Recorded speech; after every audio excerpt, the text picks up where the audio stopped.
Paano nabuo ang universo? Saan nagmula ang lahat? Alin ang dapat paniwalaan? Agham o relihiyon? Ang mga tanong na ito ay minsan nang itinatanong ng bawat tao sa kanilang buhay. Dahil di maipaliwanag ng tao ang nangyayari sa paligid, nabuo ang iba't ibang paniniwala na hanggang ngayon ay umiiral sa mundo. Ang sentro ng bawat relihiyon ay isa o higit pang mga Diyos, sina Allah, Yahweh, Ahura Mazda, Banal na Trinidad, Vishnu, Odin. Hindi sapat ang haba ng video para mabanggit lahat ng pangalan ng mga nilalang. Ngayon, pansamantalang isantabi ang pagiging agnostiko at pag-isipan ito. Maaaring hindi ganoon kakatang-isip ang mga relihiyosong alamat kung iuugnay natin ito sa agham. Habo. Ano ang kaugnayan ng mga relihiyosong dogma at ng quantum mechanics? Sino o ano ang kumokontrol sa mga prosesong nagpapanatili ng balanse sa universo? Isa sa mga pangunahing prinsipyo ng quantum mechanics ay ang particle wave duality, na nagpapakita ng dalawang katangian ng mga material na bagay sa microscopic na mundo. Hindi lang ito pinag-uusapan sa mga siyentipikong grupo, pati mga meme ay ginagawa tungkol dito. Halimbawa, kakaiba ang ugali ng mga photon ng liwanag. Ano ang ibig sabihin nito? Habang walang nagmamasid sa photon, maaari itong magkaroon ng katangian ng alon at ng maliit na partikulo. Pero kapag may dumating na eksperimento o tagamasid, pinipili ng photon ng liwanag kung anong katangian ang ipapakita niya. Katulad din ang sitwasyon sa mga magkaugnay na elektron. Kahit gaano kalayo ang magkaugnay na pares, kapag ang isa ay nagkaroon ng positibong karga, agad nagkakaroon ng negatibong karga ang isa pa. At ang distansya ay wala talagang kahit anong epekto rito. Hindi magbabago ang sitwasyon kahit na ang isang elektron ay nasa daigdig at ang isa pa ay nasa Pluto. Hindi nalutas ng classical na pisika ang hiwagang ito, kaya't ang natatanging katangiang ito ay ginagamit lamang sa loob ng quantum mechanics. Bakit namin ito ikinukwento sa inyo? Kaugnay sa paksa ng ating video, kailangan nating maunawaan ang isang bagay na sinasang-ayunan ng maraming teorista. Wala talagang umiiral kung walang tagamasid. Wala ni isang katangian ng mga bagay o pangyayari ang maaaring sukatin kung walang gagawa nito. Ngayon, i-apply natin ang ideyang ito mula microworld papunta sa macroworld o sa ating universo. Paano kung umiiral lang tayo dahil may isang nagmamasid sa atin? Maaaring ito na nga ang Diyos.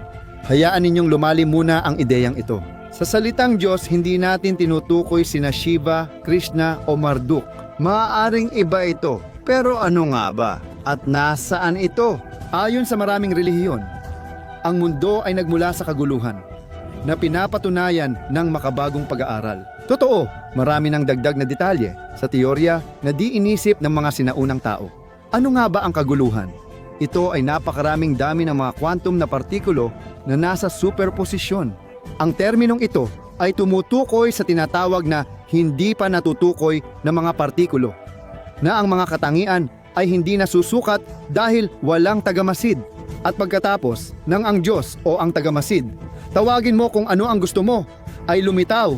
Ang mundo ay naging balanse at naging maayos dahil bawat partikulo ay nagkaroon ng kinakailangang mga katangian. Anong konklusyon ang maaari nating makuha mula rito? Kung ganito ang ating mundo, dahil sa quantum entanglement, mayroong ibang mundo sa kung saan na may kabaligtarang mga katangian ng mga partikulo.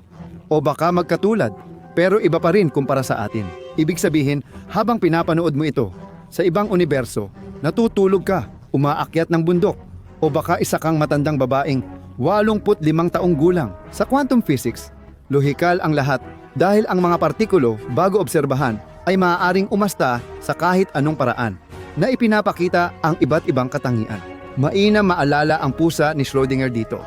Ang Austrianong pisiko na si Erwin Schrödinger ay nagbigay ng nakakatawa at madaling analohiya sa quantum mechanics. Ipinaliwanag niya ang isang mental na eksperimento na nagsasabing hindi natin alam kung buhay o patay ang pusang nasa kahon hanggat hindi ito nabubuksan. Para sa marami, mukhang kalokohan ito, ngunit ganito ang quantum physics, puno ng mga paradoha. Balikan natin ang tagamasid. Nasaan kaya siya? Inirekomenda ng mga siyentipiko mula Princeton University at Chicago na posibleng nasa loob ng itim na butas ang tagamasid. Hindi inaasahang takbo ng kwento, di ba? Alam natin na lahat, pati impormasyon, pwedeng pumasok sa itim na butas, pero walang makalabas dito. Kung ang isang tagamasid ay nasa labas ng event horizon ng itim na butas, regular siyang binabagsakan ng ulan ng mga partikulo. Siya ang nagsusuri sa lahat ng ito, kaya umiiral ang universo sa nakasanayan nating anyo. Ngunit may detalye na di ikatutuwa ng sangkatauhan. Naalala mo ba si Stephen Hawking, ang sikat na pisiko na kamakailan lang pumanaw? Buti na lang na ibahagi niya sa mundo ang mahalagang tuklas. Hindi lang sumisipsip ng partikulo ang mga itim na butas, naglalabas din sila. Ano ang ibig sabihin nito? Noong 1960 at 60 S na isip ng mga siyentipiko ang pariralang, ang itim na butas ay walang buhok. Lumabas ito upang ipaliwanag ang pagkakapareho ng mga katangian ng lahat ng ganitong mga bagay, kabilang na ang kawalan ng paglalabas ng liwanag.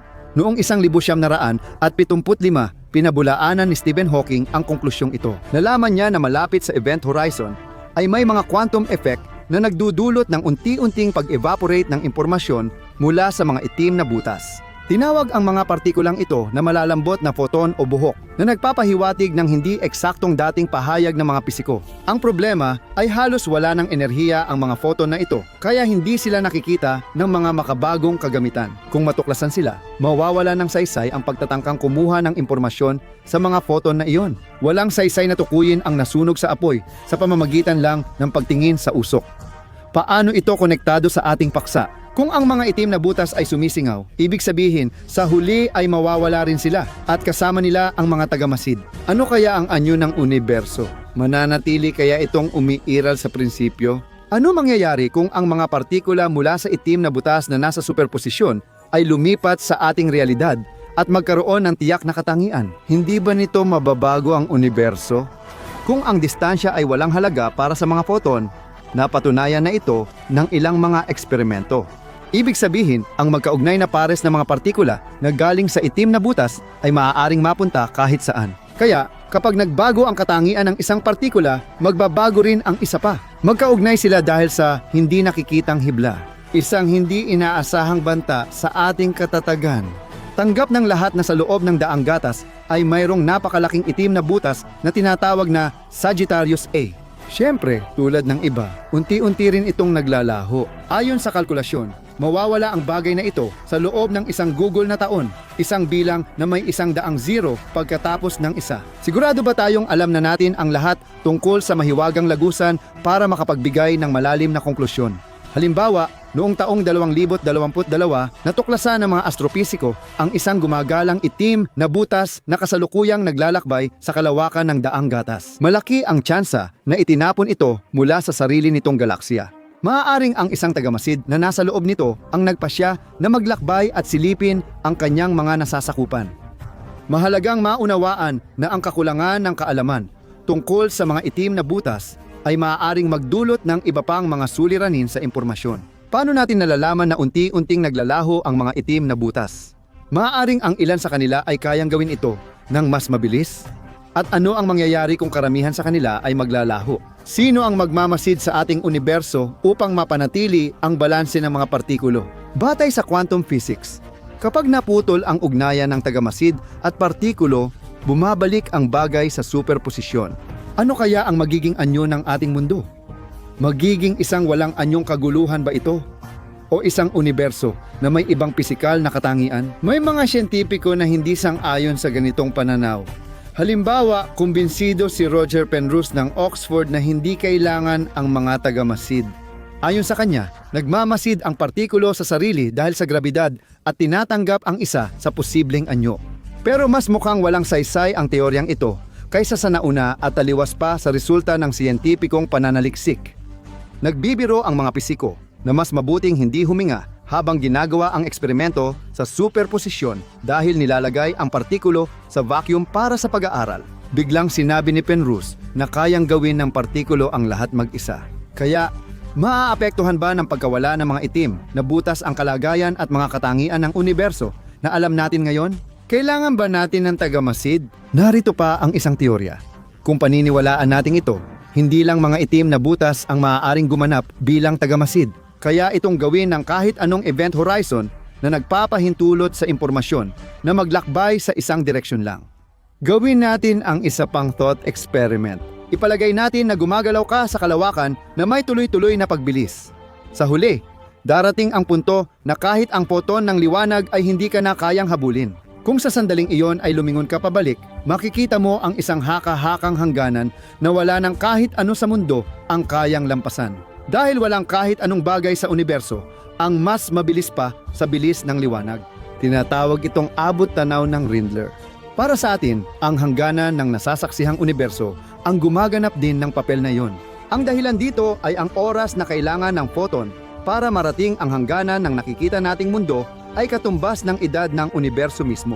Kaya naman, ang impormasyong nakatago sa likod ng abot tanaw na iyon ay hindi na natin kailanman malalaman. Maaaring tawagin itong pandaigdigang itim na butas na hindi pa rin lubos na nauunawaan ng mga siyentipiko kung paano gumagana. Pero ang mga ganitong balita ay nagbibigay sa atin ng kaunting ginhawa. Kahit na maglaho ang lahat ng itim na butas, palaging may mata ang nagmamasid sa atin mula sa dulo ng universo. At ibig sabihin nito, mananatili ang lahat gaya ng dati at hindi malulugmok sa matinding kaguluhan. Siyempre, kung hindi tayo nagkamali sa ating mga palagay mula sa simula. Hindi tiyak kung paano nagaganap ang maraming pagbabago ng mga partikulo matapos lumitaw ang tagamasid. Naalala mo ba ang kasabihan ni Einstein na hindi naglalaro ng dice ang Diyos, pero lumalabas? Naglalaro pala siya. Hindi natin kayang laging bigyang kahulugan ang magkakasalungat na impormasyon habang sinusubukan itong gawing maayos na larawan. Sa kasamaang palad, maraming piraso ng palaisipan ang kulang. Iminungkahi ni Rimini at Weber na ang mga partikulo ay kusang nagbabago nang walang anumang pakikialam ng tagamasid at nangyayari ito ng napakabilis. Sila ay basta-basta na lang lumilipat mula sa quantum na mundo papunta sa ating realidad at nagiging isang bagay. Lupa, Mars, mga singsing ng Saturn, o tsinelas ng iyong lola. Pero marami pa ring tanong. Dahil sa mga totoong eksperimento, ang paulit-ulit na pagsubok na sukatin ang isang partikulo sa superposisyon ay nagbibigay ng lubos na magkaibang mga resulta. Ano pa ang sinabi ng mga siyentipiko tungkol sa larangang ito? Si Hugh Everett halimbawa ay nagsabi na walang umiiral na superposisyon. Isa lang itong ilusyon. Simple lang, ang mga tagamasid ay nakikipag-ugnayan sa quantum wave. Kaya ang universo ay nahahati sa ilang mga sanga. Ibig sabihin, naniwala si Everett sa walang katapusang paralel na mundo kung saan ang mga quantum particle ay may alternatibong katangian. Kung ganon, masama na naman ang balita. Hindi pa natin lubos na naiintindihan ang universo. Kaya hindi natin eksaktong mahuhulaan kung ano ang mangyayari kung sakaling mapapikit o madistract ang tagamasid. Posibleng dahil sa pangyayaring iyon, mapalitan ang ating realidad ng iba. Pero huwag mag-alala. Hindi naman ibig sabihin na malaki agad ang pagkakaiba nito sa atin. Dahil sa pangkalahatang entropy, malaki ang posibilidad na sa 100 random na mundo, mga 78 ay halos eksaktong kopya ng sa atin. Totoo, may kaunting pagkakaiba lang. Halimbawa, sa bagong universo, mawawala ang bubuyog, mamumulaklak ang Mars, matutong lumipad ang kapibara, o mawala ang singsing ni Saturn. Gayunpaman, maaari pa rin tayong abutan ng mga hindi kanais-nais na sorpresa dito. Paano kung sa resulta ng paghahalo ng cocktail ng mga partikulo ay magkaroon ng isang ganap na madilim na universo sa yugto ng thermal death? O baka maging isang bagay ang mundo na di natin kayang isipin o ilarawan? Ang mga itim na butas ay hindi nasasagap kundi maglalabas ng liwanag. Itutulak ang materya sa bilis ng liwanag. Ang oras ay hindi nauusad pa abante kundi pa atras at ang mismong espasyo ay magkakaroon ng ibang mga anyo. Nakakaaliw isipin na sa ganitong mga universo, malamang madurog tayo sa mga atomo bago natin maintindihan ang video na ito. Ano ang naiisip mo tuwing gabi habang nakatingin sa bituin? Iniisip mo rin ba ang bayarin sa kuryente bukas? Iniisip mo na ba ang mga plano mo para sa bakasyon? May nag-iisip ba sa inyo? Habang nakatanaw sa mga ulap ng nebula at milyon-milyong bituin, kung ilang hindi pa natutuklasang mundo ang nakatago roon. Ang iba ay malayo sa daigdig, habang ang ilan ay halos kapareho nito. Nakakalungkot, pero malamang hindi natin mapuntahan ang alinman dito habang buhay tayo. Sa kabutihang palad, ang mga bagong teleskopyo ang nagsilbing mata ng sangkatauhan, kaya't nagkakaroon tayo ng ideya tungkol sa mga mahiwagang planetang malayo, na umiikot daan-daan o libu-libong liwanag taon mula sa atin. Saan natin sisimulan ang ating katang-isip na paglalakbay? Magsisimula tayo sa dulo ng sistemang solar, lalo na sa mga nasa Kuiper Belt.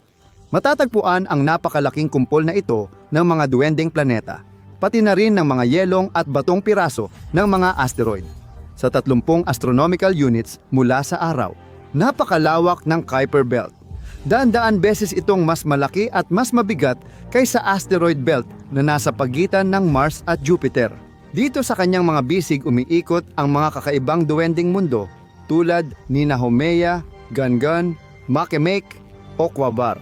Hindi pa natin iniiwan ang solar system, pero malinaw na kung gaano kaiba ang mga planeta sa isa't isa. Idabad dito sa laki, orbit, komposisyon, at lalo na sa kondisyon ng kanilang mga ibabaw.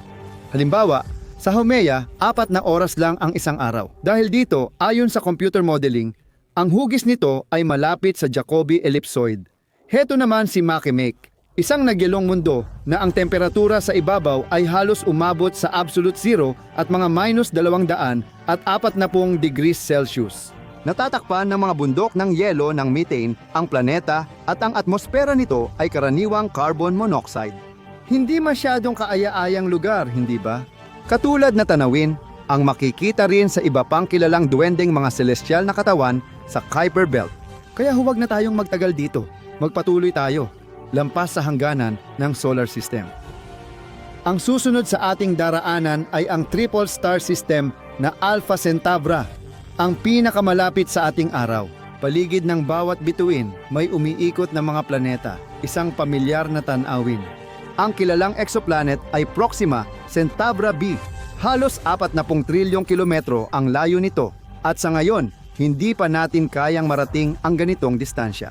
Pero hindi nawawala ng pag-asa ang mga siyentipiko dahil kapag nailabas na ang mga nanoprobe na kasalukuyang dinedevelop, maaaring marating ang Proxima Centauri b sa loob lamang ng ilang dekada. Sa ngayon, habang pigil hininga tayong nakatingin sa kanya gamit ang mga teleskopyo, ang planeta ay nasa loob ng habitable zone ng kanyang bituin, kaya posibleng ito ay matirhan. Dahil sa orbit ng Proxima Centauri b, sapat ang init na natatanggap ng exoplanet kaya hindi nagyayelo ang tubig dito. Kung pagsasamahin ang likidong tubig at ibang kondisyon, maaaring ipinapalagay na nagkaroon ng primitibong buhay doon.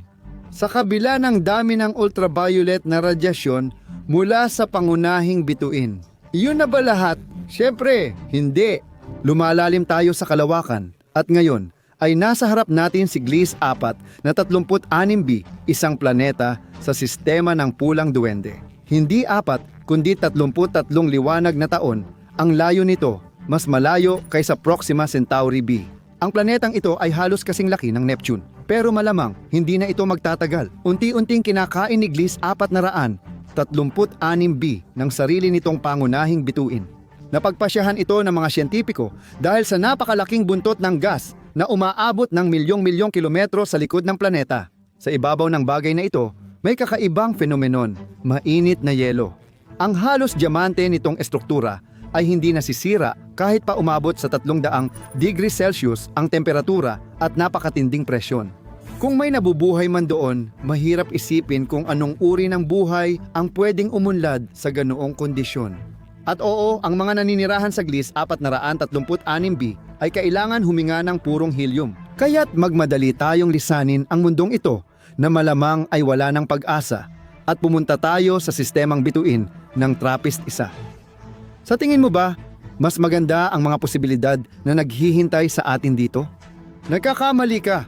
Sa habitability zone ng bituin ay may 3 planeta, TRAPPIST-D at F. Ang huli ayon sa mga palagay ng mga astrophysicist ay isang planetang karagatan. Hindi ba doon bumaba ang mga bida ng pelikulang Interstellar? Ang unang dalawa ay parang sangay ng impyerno dahil umaabot sa halos 170 Celsius ang temperatura doon. Matagal nang nakatutok doon ang teleskopyo ni James Webb. Hayaan nating ang teleskopyo ang mag-aral ng mga hindi pa natutuklasan. Habang tayo ay pupunta sa planetang Henry Draper 1833 ab sa konstelasyon ng Lisichka. Isa itong gas giant na mas mabigat kay Jupiter at may 1 taon na tumatagal lang ng 2 araw. At napakabigat nyon. Bakit kaya? Dahil ang planetang ito ay kabilang sa grupo ng mga mainit na Jupiter, mga bagay na masyadong malapit sa kanilang bituin. Kaya naman, ang temperatura sa ibabaw ng Henry Draper, 187 33 ab ay humigit kumulang 930 degree Celsius. Kung makakatulong, sa madilim na bahagi ng planeta ay mas malamig, mga 425 degsi. Batay sa datos ng Hubble, ang atmosfera ng bagay na ito ay binubuo ng aluminyo oksido na bumabagsak bilang ulap mula sa mikron na alikabok. Maaaring maganda ito, pero talagang kakaiba para sa atin. Bukod pa rito, sa higanting ito, tulad ng sa Jupiter, palaging may mga hangin na umiihip at napakahirap isipin ang bilis ng mga ito. Umaabot ng 9,600 kilometro bawat oras. Ibig sabihin, mas mabilis ito ng 1,400 kilometro kaysa sa bilis ng hypersonic na North American X-15. Kung idagdag pa natin ang mga pag-ulan ng tunaw na salamin, siguradong wala tayong dahilan para manatili dito, kaya't magpapatuloy na tayo. Wala na bang ibang ipapakita ang universo para magulat tayo? Hindi naman ganoon. Sa harap natin ay makikita ang isang cosmic na phenomenon na tinatawag na Super Saturn o J1407b. Ang eksoplanetang ito na malapit sa isang subhigante ay nasa 434 na liwanag taon o 133 parsec mula sa daigdig. Kita mo kung gaano na tayo kalayo napunta? Tinatawag ang planeta na kayumangging duwende. Ngunit mas kapansin-pansin ang tanyag nitong sistema ng mga singsing. Kung ang singsing na ito ay nasa Saturn, mas malaki pa sana ito kaysa buwan sa langit. 640 beses na mas malaki ang diametro ng singsing ng planetang ito kaysa sa Saturn. Ang radius ng mga ito ay humigit kumulang 70 milyong kilometro. Kaunti na lang at aabot na ito sa isang astronomical unit. Ibig sabihin, katulad ng distansya mula sa daigdig hanggang sa araw. Minsan tinatawag ang planeta na Panginoon ng mga singsing o Saturno na parang nasa steroids. Gayunpaman, hindi tayo maaaring magtagal dito dahil naghihintay pa sa atin ang WASP, isang 21b o Tilos. Ito ang unang planetang natuklasan na may molekula ng tubig sa stratosphere. Ang mainit na Jupiter ay 88 liwanag taon mula sa daigdig.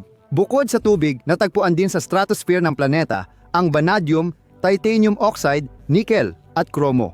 Hindi malamig sa Tilos, umaabot pa sa 2,500 degrees Celsius ang init. Sa madaling salita, malabong mabuhay sa kakaibang lugar na ito.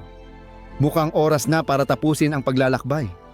Pero sumilip pa tayo ng kaunti sa kadiliman ng kalawakan. Nasa harap ninyo si WASP 22b, isang exoplanet na napakalapit sa sarili nitong bituin.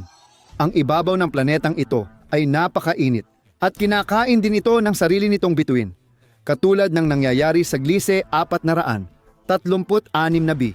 Unti-unting nagpapalitan ng material ang mga celestial na katawan at ayon sa mga siyentipiko, may 10 milyong taon na lang ang natitirang buhay ng planetang ito. Walang gaanong halaga yan. Isa pang kakaibang katangian ni WASP 22b ay ang kanyang matinding kaitiman. Halos hindi kasi siya nagbabalik ng liwanag. Anong panghimagas natin? Ipinapakilala namin sa inyo ang isang sistemang bituin na sa gitna nito ay matatagpuan ang pulsar na Pulsar 1257 plus 12. Ang isa pa niyang pangalan ay Licht. Natuklasan ang kumpol ng mga bituin noong taong 90 sa obserbatoryo ng Arecibo. Ang mga pulsar ay mahusay ng napag-aralan ng mga astronomo. Batay sa mga natutunang kaalaman, maliit ang posibilidad na nakaligtas ang mga panloob na planeta noong sumabog ang supernova na siyang dahilan ng paglitaw ng bagay na ito. Malamang nabuo na lamang ang mga ito pagkatapos ng mapaminsalang pangyayari. Ang pulsar at ang 3 planeta na umiikot dito ay matatagpuan mga 2,300 liwanag taon mula sa araw.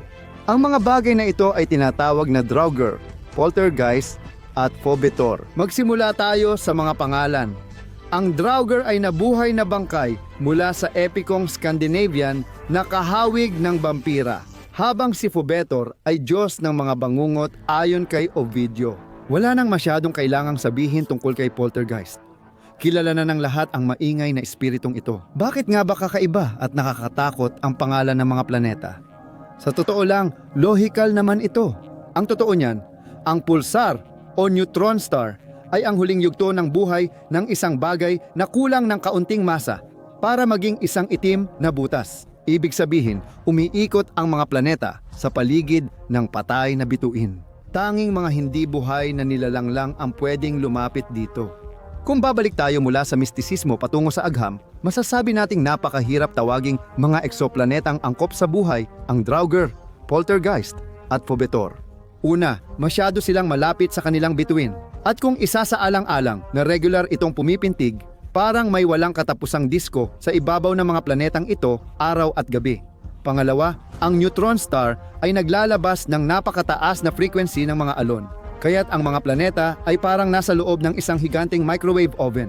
Hindi na siguro kailangang banggitin ang pangatlong punto dahil malinaw na nakamamatay ang mga nabanggit na kondisyon. Gayunpaman, may isa pang panig. Sa daigdig, mayroong isang extremophilic cocci, isang gram-positive na bakterya, na komportableng nabubuhay sa mga kondisyon ng aktibong ionizing radiation. Kaya, hindi dapat agad alisin ang mga ganitong bagay sa listahan ng potensyal tirhan na exoplanet. Ang pangunahing kondisyon na kailangang matugunan para dito ay ang pagkakaroon ng makapal at matibay na atmosfera na pipigil sa pagpasok ng gamma rays sa ibabaw.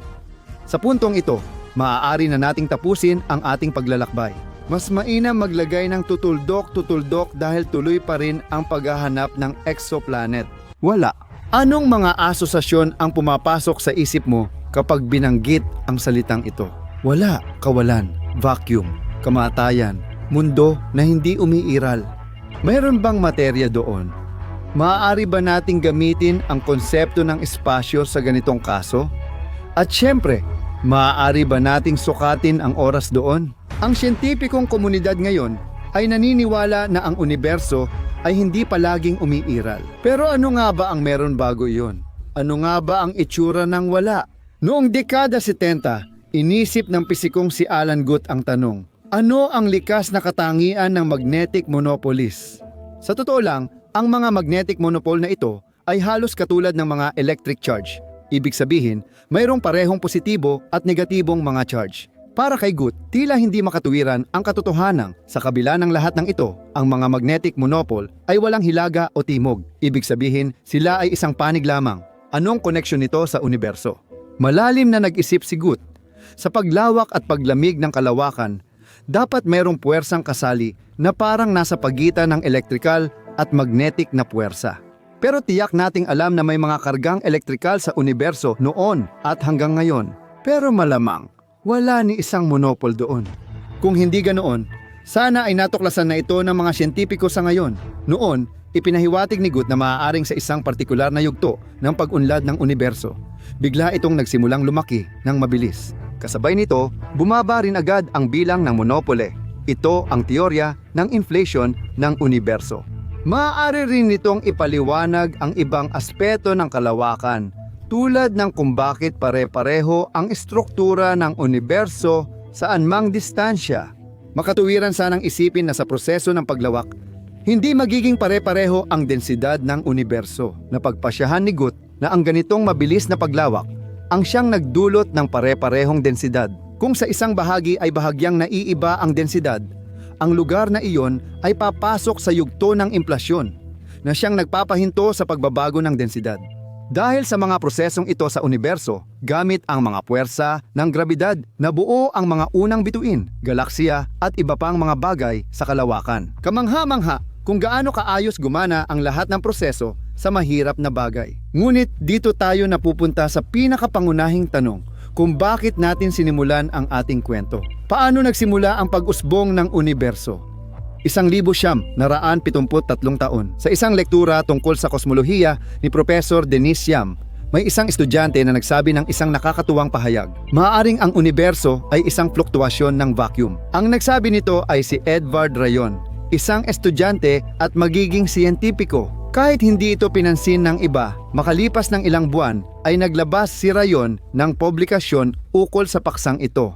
Tinalakay ni Rayon sa artikulo niya ang mga ganitong tanong. Gaano karaming enerhiya ang kayang itago ng universo? Ano ang gravitasyonal na enerhiya ng materya? Paano nagbabago ang antas ng enerhiya ng vacuum habang lumilipas ang panahon?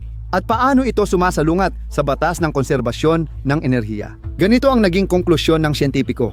Kung kukunin at pagsasamahin ang lahat ng enerhiya, ang resulta ay magiging zero. At ito ay isinasaalang-alang na ang gravitasyonal na enerhiya ay may negatibong halaga. Ayon sa prinsipyo ng kawalang katiyakan ni Heisenberg, napagpasyahan ni Rayon na kung zero ang enerhiya ng pag-uga, pwedeng mangyari ang fluktuasyon ng walang hanggan. Kaya, maaaring tawagin ang universo bilang isang malaking quantum fluctuation. Doon, bumabagsak sa atin ang napakaraming tanong. Paano nga ba nabuo ang mga quantum field? Ano ang nangyari noong wala pang kahit ano? Paano ito lahat humantong sa pagsilang ng universo? Mahirap pa ring sagutin ng mga siyentipiko ang mga tanong na ito dahil puno pa rin ng misteryo ang lahat. Gayunpaman, masasabi na natin ngayon kung paano sa pangkalahatan umunlad ang universo sa mga unang yugto ng pag-iral nito at kung paano ito nagbago sa mga sumunod na panahon. Alam natin na karamihan sa mga bituin ay nilikha ng universo noong ito'y 9 hanggang 10 bilyong taon na. Alam natin na unti-unting nawawala sa kalawakan ang kakayahan nitong lumikha ng mga bituin habang lumilipas ang panahon. Halimbawa, posibleng sa hinaharap 5% na lang ng mga bituin ang makikita sa langit kumpara sa ngayon. Alam mong may hangganan din ang buhay ng mga bituin. Oo, may ilang bituin na pwedeng mabuhay ng 10-10 bilyong taon. Pero mabilis lumilipas ang panahon para sa universo. Sa hinaharap, pulang duwende na lang ang matitira sa kalawakan. Susunod ang kadiliman at mawawala na ang lahat ng may buhay. Pwede ba nating itong mapigilan? Maaaring hindi ganoon kalungkot ang sitwasyon. Magugulat ka, pero oo.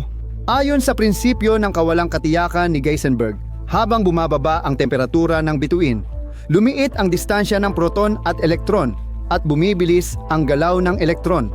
Napapalapit din ang mga elektron sa isa't isa. Kapag dalawang elektron ay maaaring magsalpukan sa isang punto, may puwersang pipigil dito na tinatawag na electron degeneracy pressure. Hindi nito pinapayagan ang sitwasyon na ang mga particle ay nasa iisang posisyon. Wala nang magagawa ang mga elektron, kundi lalo pang magsiksikan, kaya tumataas ang kanilang densidad. Sa teorya, di dapat tumigil ang prosesong ito.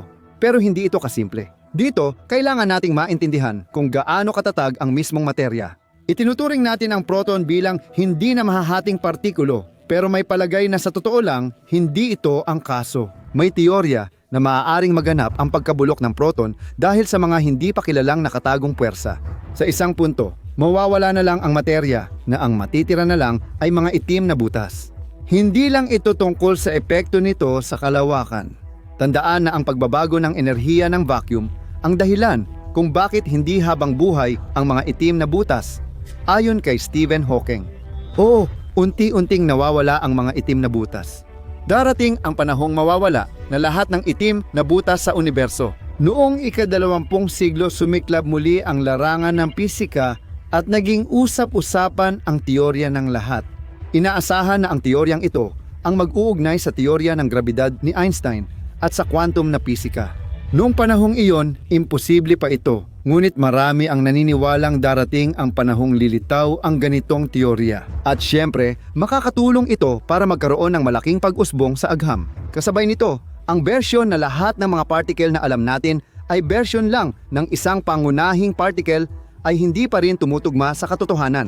Nakakalungkot talagang makita kung paano unti-unting nawawala ang pag-asa ng mga siyentipiko. Kasama sa kanila si Albert Einstein. Hanggang sa kamatayan niya, sinubukan niyang buuin ang teorya ng lahat, pero siya ang may akda ng teorya ng relativity. At ito, kasama ng quantum mechanics, ay nagpaliwanag ng maraming mga fenomena. At ang teorya ng relativity ang naging pinakatumpak na paglalarawan ng gravity. Paano kung may siyentipikong gumawa ng teorya ng lahat ng bagay? Ano ang magiging epekto nito sa atin? Una, aalamin natin kung walang hanggan ang kalawakan noon.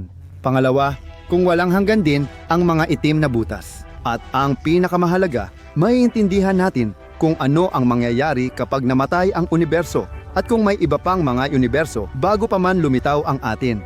Ang larangang ito ay nababalot ng mga hiwaga at gusto talaga nating maiahon kahit kaunti lang ang tabing na ito.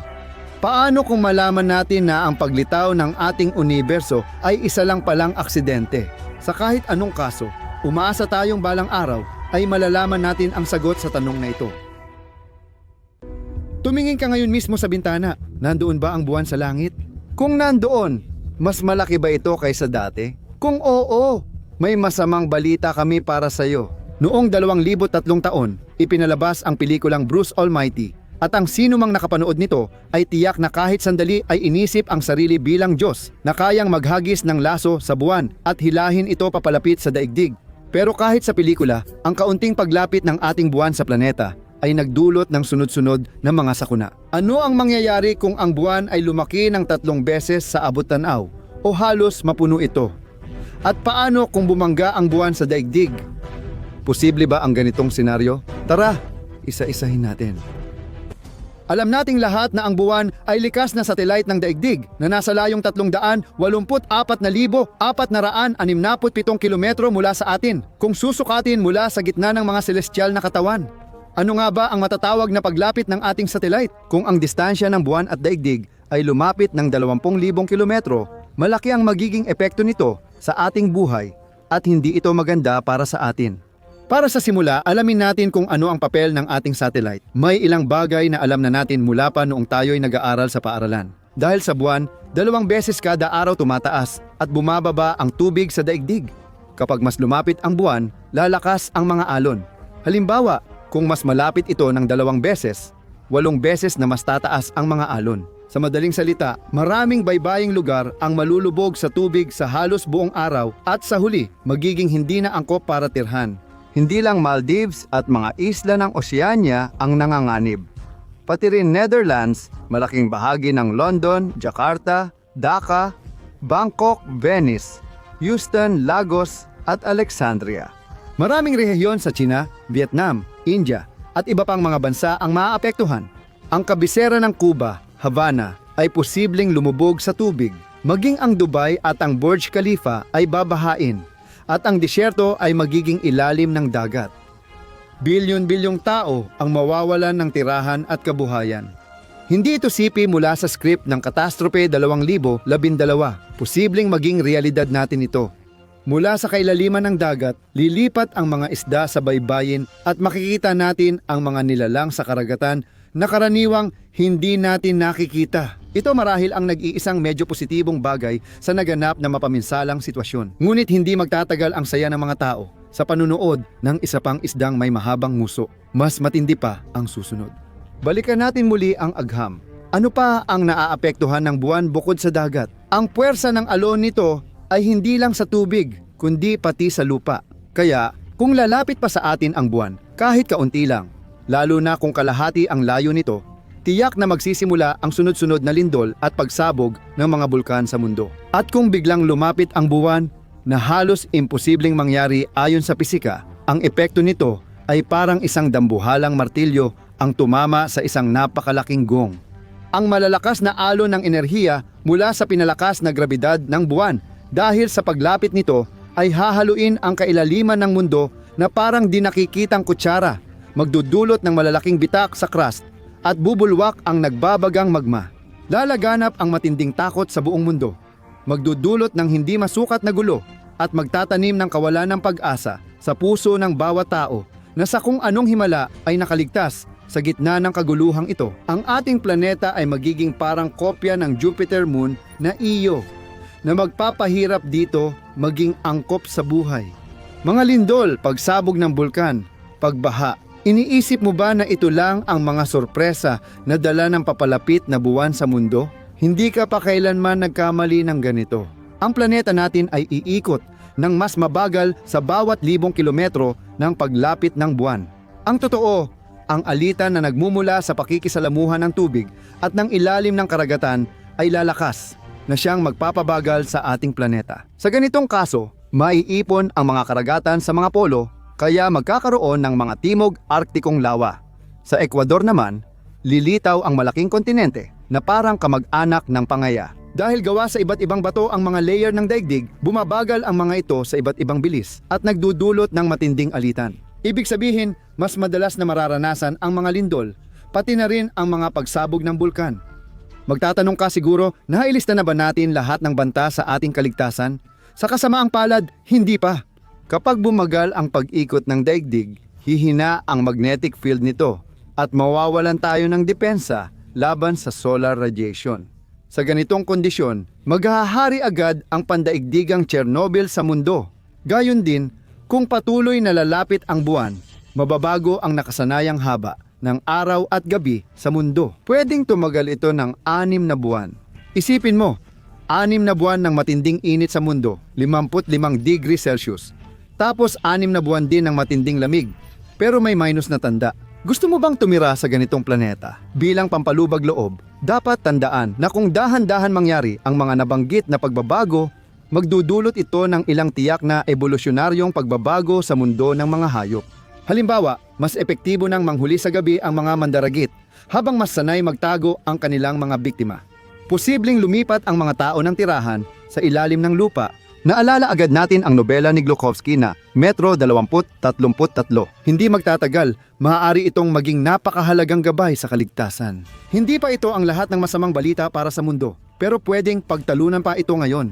Ang totoo niyan, ang lumapit na buwan ay tatakpan ang malaking bahagi ng ating kalangitan at, syempre, madalas itong dadaan sa harap ng araw, kaya't madalas nating masaksihan ang kamanghamanghang mga solar eclipse. Kung naganap ito ilang siglo na ang nakalipas, tiyak na mababaliw dito ang mga pari at astronomo ng korte dahil sa kalinisan at pagka-epiko nito. Sa isang bagay, tama ang ating mga ninuno. Kapag nakakita ka ng solar eclipse, maghanda ka sa sakuna, lalo na kung halos buong abot-tanaw ay sinasakop ng buwan. Papalapit na ang ating buwan. Ano pa ang dapat asahan ng sangkatauhan mula sa makasaysayang pangyayaring ito? Ang susunod na nakakatakot na epekto ay ang pagbabago ng aksis ng mundo. Kasunod nito, tiyak na magbabago ang klima dahil ang pagwawasto ng anggulo ng aksis ay may kinalaman sa dami ng sikat ng araw na tumatama sa ibabaw ng mundo. Kung ang pagkakiling ng planeta ay 70 degree maliban sa mga extremophile, malamang walang ibang makakabuhay dito. Sa 3 buwan o higit pa, isang hemisphere ng mundo ay masusunog sa matinding araw, habang ang kabila ay magyayelo sa dilim. Kung sakaling ang mga extremophile ay naging matatalinong nilalang sa milyon-milyong taon, magkakaroon sila ng kakayahang mag-hibernate, matulog ng mahaba, at madalas na magpalipat-lipat ng tirahan. Pero masyado tayong nadala. Balikan natin ang buwan na unti-unting lumalaki sa ating abot-tanaw. Akala mo ba di maiiwasan ang banggaan at pagsabog na sisira sa lahat ng buhay? Hindi naman kailangan iyon. Malinaw na ang buwan ay hindi ordinaryong asteroid. Isa itong malaking katawan sa kalawakan na may radius na 1,800 kilometro. Kaya kung bumangga ito sa daigdig, kalahati ng planeta ang masisira. Kahit may ilang bahagi nito ang masusunog sa atmosfera. Pero hindi ganoon kasimple. Bawat katawan sa kalawakan ay may tinatawag na Roche limit. Huwag itong ipagkamali sa hangganan ng pasensya ng ating mga manunood na umabot pa sa puntong ito ng video. Ang Roche limit ay ang distansyang kapag nilagpasan ng isang bagay papalapit sa planeta, ito ay mawawasak dahil sa grabidad nito. Para sa daigdig, ang hangganang ito ay nasa layo na 18,470 kilometro. Kapag ang buwan ay lumapit sa nabanggit na hangganan, magsisimula na itong tuluyang masira. Ibig sabihin, walang magaganap na kahindik-hindik at nakakatakot na banggaan sa ating buwan. Basta ito ay masusunog at magigiba. Pagkatapos ay magiging parang mini Saturn ang daigdig dahil ang mga pira-piraso ng nasirang buwan ay mananatili lang sa ating orbit. Hindi sila mawawala kung saan. Ibig bang sabihin nito, magpapatuloy sa normal ang sangkatauhan? Hindi talaga. Walang magaganap na totoong banggaan. Pero madalas na malalaglag sa daigdig ang mga piraso ng buwan na umiikot sa ating planeta bilang ulan ng meteorite. Ang malalaking tipak ng bato ay sisira sa negosyo, tirahan, kalsada, infrastruktura at papatay din ng tao. Ang mga lindol, pagsabog ng bulkan at tsunami na may taas na 10-10 metro ay magiging bahagi ng ating realidad. Maraming mga lungsod, gaya ng nabanggit sa simula ng video, ay lulubog sa tubig o tatangayin ng napakalalaking alon. Bagsak ang ekonomiya.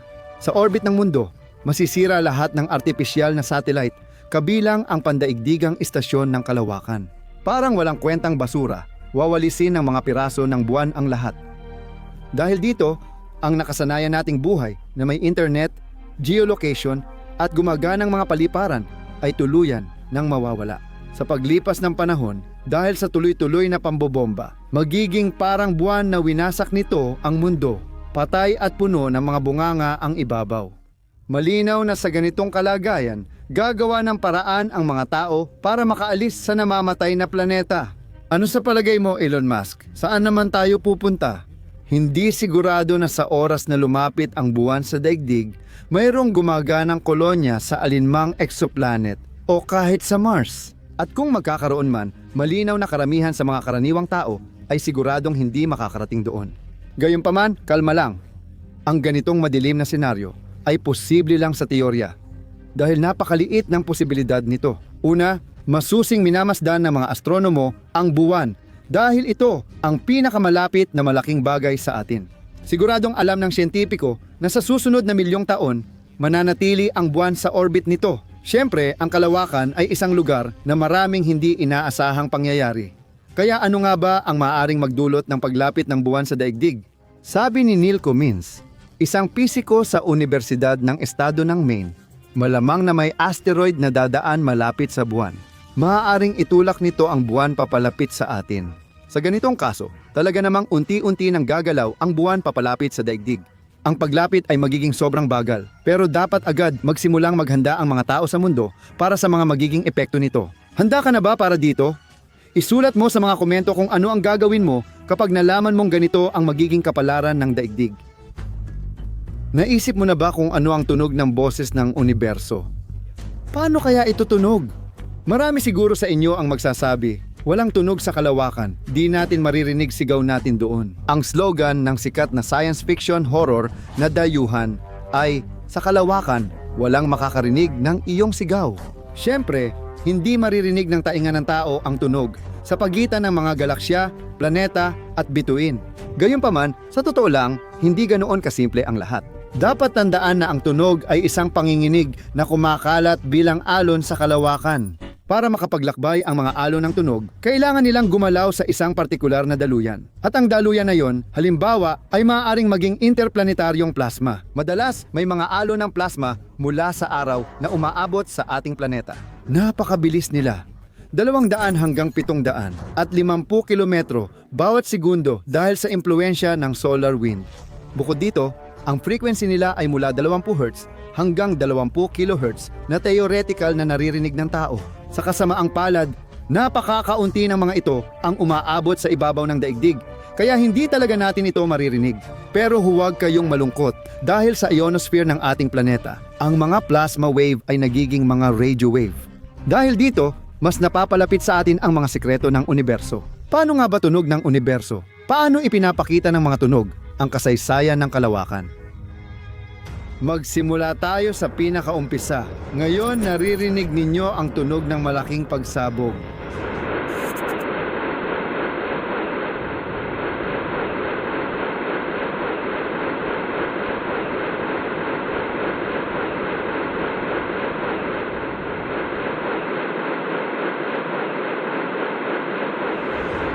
Pumunta naman tayo sa sistemang solar.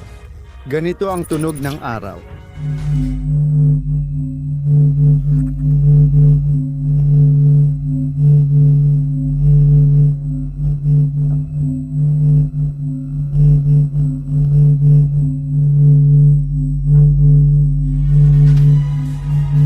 At narito naman ang mga planeta. Ganito ang tunog ng Merkuryo.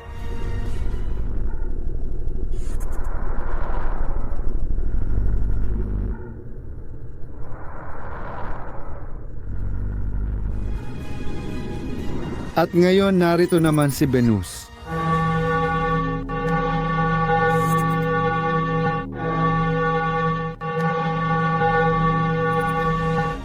Mars.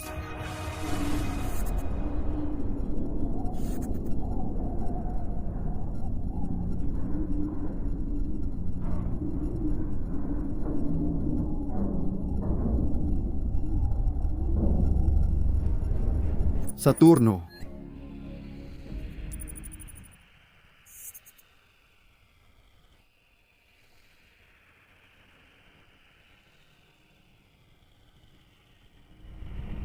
Jupiter.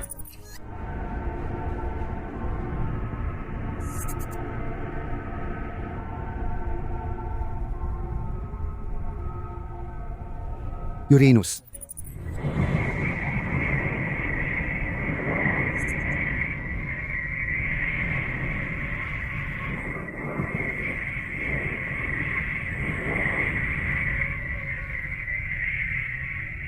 Neptune.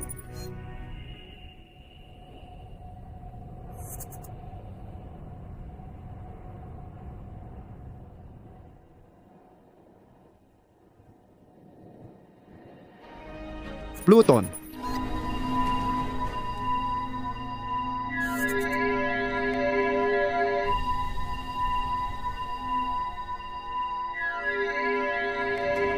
Dito, sa wakas, nakarating na tayo sa daigdig.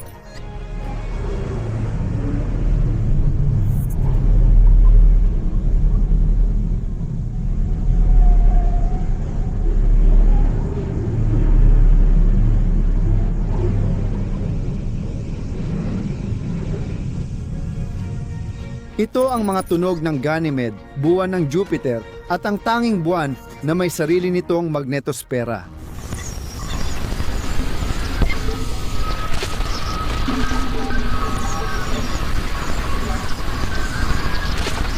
Ngayon, papalapit na tayo sa mga nebula.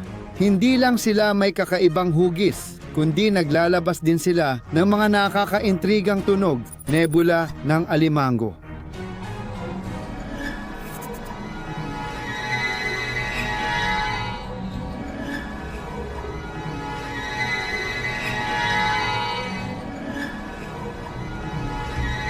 Nebula ng nebula.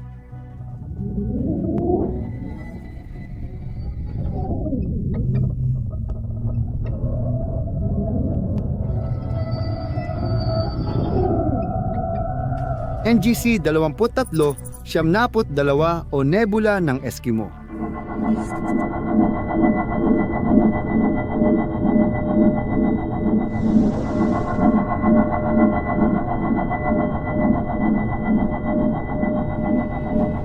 Ito ang nebula ng ulo ng kabayo.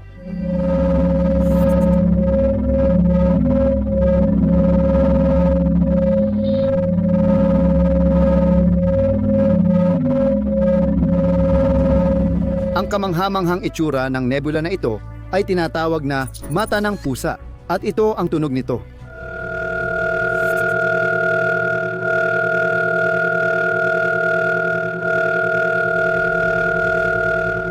Narito ang tunog ng interstellar na kapaligiran.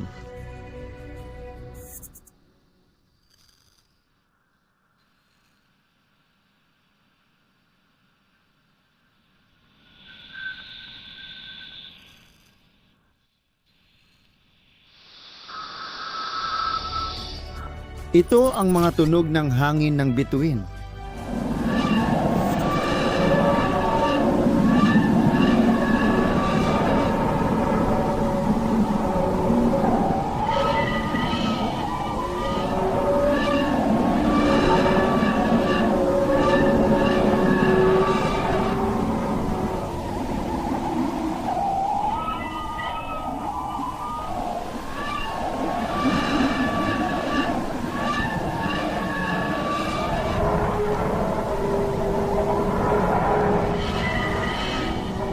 Susunod, tutungo tayo sa direksyon ng mga pulsar.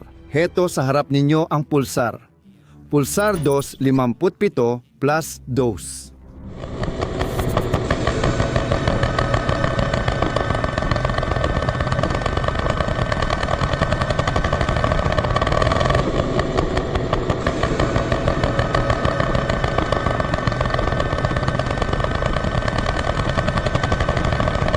Heto ang millisecond pulsar J0 siyam 52 minus 0607.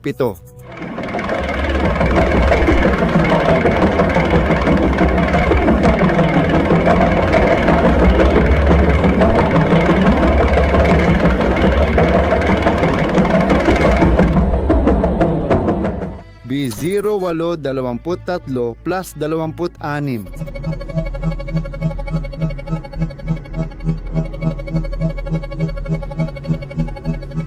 B0833 minus 45.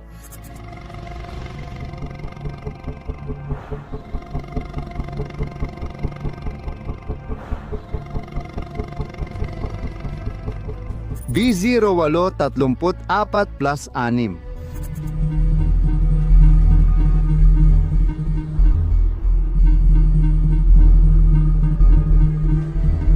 503, 29 plus 54.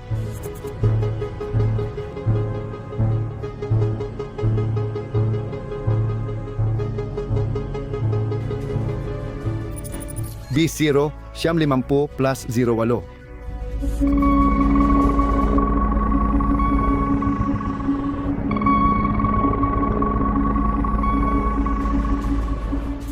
B11, 29 plus 10.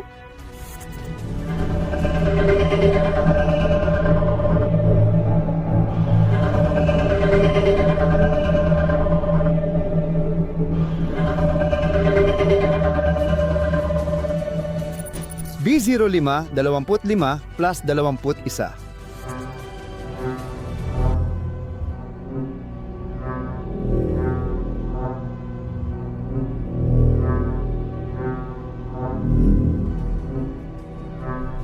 B05, 31 plus 21.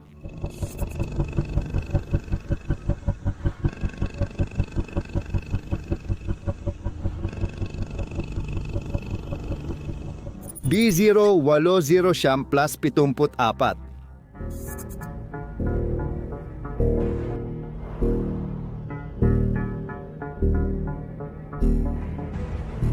B79 plus 6.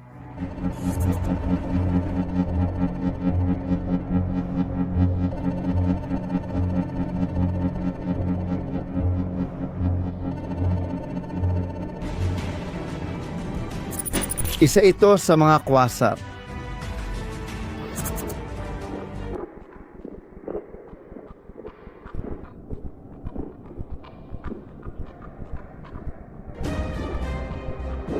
Ito ang eksoplanetang Gliese 486b.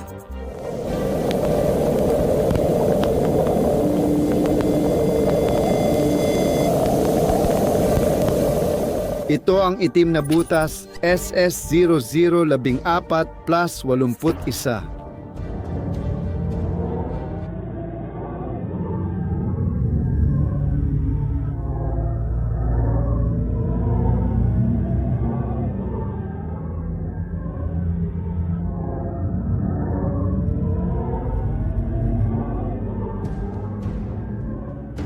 At ito naman ang kalawakan ng daang gatas.